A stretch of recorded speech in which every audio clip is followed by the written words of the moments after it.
এবং তাদের বর্গের যোগফল 404 হয়, তাহলে তাদের গুণফল কত? এই টাইপের অঙ্ক কি করবে? আমি প্রথমে শর্ট ট্রিকটা দেখাচ্ছি।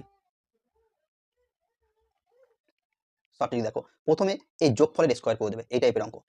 যোগফল এর স্কোয়ার মাইনাস বর্গের যোগফল বিয়োগ হবে বাই 2। ওকে, এটা শর্ট ট্রিক। 22 স্কোয়ার মানে কত? 22 স্কোয়ার মানে 484 মাইনাস 404 বাই 2। তাহলে এখান থেকে আমি কি পাচ্ছি? 80। 80/2 মানে কত? 40।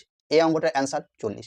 এরপর যদি বলো এটা বড় করে কিভাবে হচ্ছে, দেখো সেকেন্ড ট্রিক দেখাচ্ছি কিভাবে এটা বড় করে করা যায়। সেকেন্ড ট্রিক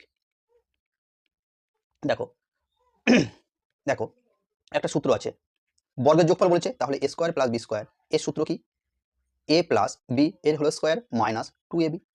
ওকে, তাহলে দেখো এ স্কোয়ার প্লাস বি স্কোয়ার, হ্যাঁ, বর্গের যোগফল কত? 404 সমান এ প্লাস বি এর মান কত? 22 এর স্কোয়ার মাইনাস 2ab। তাহলে দেখো এখানে 404 আর 22 স্কোয়ার মানে কত? 484 মাইনাস 2ab। তাহলে 2ab সমান কি হবে? এটা থেকে বিয়োগ যাবে, এটা এদিকে আসলে মাইনাস হয়ে যাবে। 484 থেকে 404 বাদ গেলে কত থাকে? 80। ab সমান কত? 80/2, 2 4 8 0, তাহলে 40। দুটির সঙ্গে গুণফল 40 হলো। ওকে, এইভাবে করতে পারো।